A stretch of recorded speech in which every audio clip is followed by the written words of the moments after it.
ನಮ್ಮ advocate general ಕೂಡ ಆ ಮೀಟಿಂಗ್ ಅಲ್ಲಿ ಪಾರ್ಟಿಸಿಪೇಟ್ ಮಾಡಿದ್ದಾರೆ. ಮಾಡಿ ಕೊನೆಗೆ ಅವರು ಕೂಡ ವಾದವನ್ನ ನಮ್ಮ ACS ಅವರು ಕೂಡ ಅದಕ್ಕೆ ಸಂಬಂಧಪಟ್ಟಂತ ಒಳ್ಳೆ ವಾದವನ್ನ ಕೂಡ ಅವರು ಮಂಡಿಸಿದ್ದಾರೆ. ಅವರು ಏನು ತೀರ್ಮಾನ ಕೊಟ್ಟಿದ್ದಾರೆ, ನಿಮ್ಗೆ ನಾವು ಕೊಟ್ಟಿರೋದೇ ಕಡಿಮೆ, ನಿಮ್ಗೆ ಪ್ರತಿದಿನ ಇಷ್ಟು TMC ಒಳವರು ಬರ್ತಾ ಇದೆ, ನಾವ್ಯಾರು ಮುಚ್ಚಿಡಕ್ಕಂತೂ ಆಗಲ್ಲ. ಎಷ್ಟು ಒಳವರು ಬರ್ತಾ ಇದೆ ಅನ್ನೋದನ್ನ ನಾವ್ಯಾರು ಕೂಡ ಅದನ್ನ, ಯಾಕೆಂದ್ರೆ ಅಳತೆ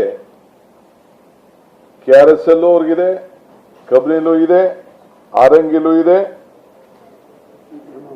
ಮತ್ತು ಹೇಮಾವತಿಯಲ್ಲೂ ಅವ್ರಿಗಿದೆ, ಗೇಜ್ಗಳಂತೂ ಇದೆ. ಸೊ ಈಗಾಗಲೇ ಹಾರಂಗಿ 95% ತುಂಬಿದೆ, ಕಬಿನಿ 83% ಸ್ಟೋರೇಜ್ ಇದೆ, KRS 36% ಇದೆ, ಆರಂಗಿ 67% ಇದೆ. ಈ ಮೀಟರ್ನ ಹಾರಂಗಿ 95%, ಕಬಿನಿ 83%, KRS 36%, ಹೇಮಾವತಿ 67%. ಇಷ್ಟು ನೀರು ಇದೆ. ಇದನ್ನ ನಾವು ಏನು ಹೆಚ್ಚು ಕಮ್ಮಿ ಮಾಡೋಕ್ಕಾಗಲ್ಲ. ಮೀಟ್ರು ನೀವು ಅಧಿಕಾರಿಗಳು ಅಲ್ಲಿ ಯಾರೇ ಆಗಲಿ ಹೋಗಿರ್ತಾರೆ, ದಾಖಲೆಗಳು ಸೆಂಟ್ರಲ್ ಗೌರ್ಮೆಂಟ್ ಹತ್ರನೂ ಇದೆ, ತಮಿಳುನಾಡು ಹತ್ರನೂ ಇದೆ, ಮಾಧ್ಯಮದವ್ರ ಹತ್ರ ಇದೆ, ಎಲ್ಲರ ಹತ್ರನೂ ಈ ದಾಖಲೆ ಇದೆ. ಪ್ರತಿದಿನ 15 TMC ಬಿಡಬೇಕು ಅಂತೇಳಿ ಈಗೇನು 3,500 ಆದೇಶ ಕೊಟ್ಟಿದ್ದಾರೆ. ಅಂದ್ರೆ 15 ದಿನಕ್ಕೆ 4.56 TMC ಬಿಡಬೇಕು ಅಂತ ಮಾರ್ಗದರ್ಶನ ಕೊಟ್ಟಿದ್ದಾರೆ.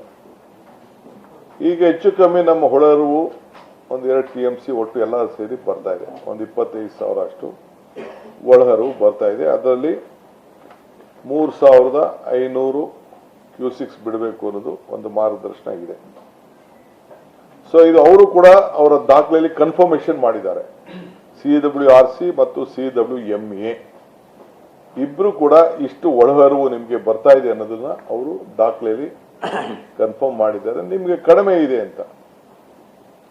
ಆದ್ರೂ ಕೂಡ ನನ್ನ ಕರ್ತವ್ಯ, ನಮ್ಮ ಸರ್ಕಾರದ ಕರ್ತವ್ಯ, ನಾವು ರಾಜ್ಯದ ಹಿತವನ್ನ ಕಾಪಾಡಬೇಕು.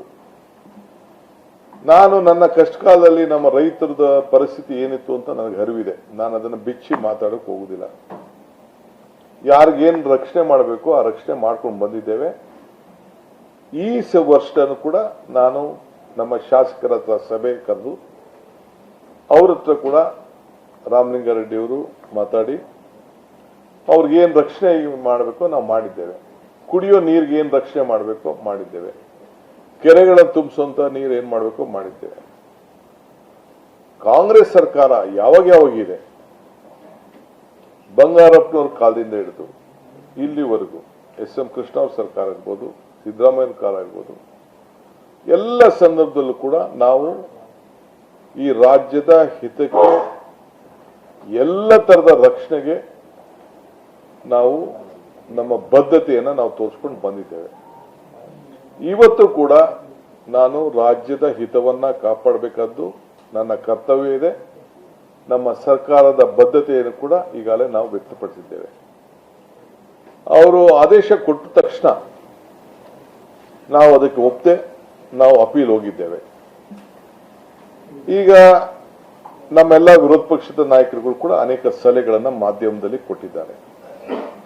ಇದಾದ ಮೇಲೆ ನಾವು ಅಪೀಲ್ ಹೋಗಿನ ಮುಂಚಿತವಾಗಿ ನಾನು ನಮ್ಮ ಕೇಂದ್ರದ ಆಲ್ ಪಾರ್ಟಿ ಮೀಟಿಂಗ್ ಅನ್ನು ಕೂಡ ಕರೆದಿದ್ದೆ. ನಮ್ಮ MPs ಮೀಟಿಂಗ್ ಕರೆದಿದ್ದೆ. ದೆಹಲಿಯಲ್ಲಿ ಎಲ್ಲ MPs ಬಹಳ ಗೌರವದಿಂದ ಬಂದು ಈ ರಾಜ್ಯದ ನೀರಿನ ಸಮಸ್ಯೆ ಬಂದಾಗ, ನೆಲದ ಸಮಸ್ಯೆ ಬಂದಾಗ, ಯಾವುದೇ ರಾಜಕಾರಣ ಇರಲಿ ನಾವೆಲ್ಲ ಒಟ್ಟಿಗೆ ಕೆಲಸ ಮಾಡೋಣ ಅಂತ ಹೇಳಿ ನಮ್ಮ ಸೆಂಟ್ರಲ್ ಮಿನಿಸ್ಟರ್ಸ್ 3 ಜನ ಬಂದಿದ್ರು. ಒಟ್ಟು 36 ಜನ ಪಾರ್ಲಿಮೆಂಟ್ ಮೆಂಬರ್ಸ್ ಪಾರ್ಟಿಸಿಪೇಟ್ ಮಾಡಿದ್ರು. ನಾನು, ಡಾಕ್ಟರ್ ಪರಮೇಶ್ವರ್ ಅವರು ಮತ್ತು 6 ಜನ ಮಿನಿಸ್ಟರ್ಸ್, ಒಟ್ಟು 8 ಜನ ನಾವು ಹೋಗಿ ಪಾರ್ಟಿಸಿಪೇಟ್ ನಾವು ನಮ್ಮ ಆಹ್ವಾನಕ್ಕೆ ಬಂದಿದ್ರು. ಅದಕ್ಕೆ ಮುಂಚಿತವಾಗಿ ನಾನು ಪ್ರಹ್ಲಾದ್ ಜೋಶಿ ಅವರ ಹತ್ರ, ಕೆಲವು ಎಲ್ಲ ಸಂಸದರ ಹತ್ರ ಕೂಡ ನಾನು ಮಾತಾಡಿದ್ದೆ. ಅವರು ಕೂಡ ಬಂದಿದ್ರು. ಇದನ್ನು ಅಪೀಲ್ ಮಾಡೋಕ್ಕಿಂತ ಮುಂಚಿತವಾಗಿ ಅಪೀಲ್ ಕಾಪಿನೂ ಕೂಡ ನಾನು ಪ್ರಹ್ಲಾದ್ ಜೋಶಿ ಮತ್ತು ಸೋಮಣ್ಣವ್ರಿಗೆ, ಶೋಭಾಕ್ಗೆ ಎಲ್ಲರೂ ಕೂಡ ನಾನು ಕಳಿಸ್ಕೊಟ್ಟಿದ್ದೆ. ಅವರು ಕೂಡ ಅವರ ಪ್ರಯತ್ನವನ್ನ ಅವರು ಮಾಡಿದ್ದಾರೆ. ಬಹಳ ಪ್ರಾಮಾಣಿಕವಾಗಿ MPS ಹತ್ರ ನಮ್ಮ ಹತ್ರ ಎಲ್ಲ ದಾಖಲೆಗಳನ್ನ ಮಾಹಿತಿ ಎಲ್ಲ ಪಡ್ಕೊಂಡು ಅವರು ಕೂಡ ಸೆಂಟ್ರಲ್ ಮಿನಿಸ್ಟರ್ ಮೇಲೆ ಏನು ಒತ್ತಡ ತರಬೇಕು ತಂದಿದ್ದಾರೆ.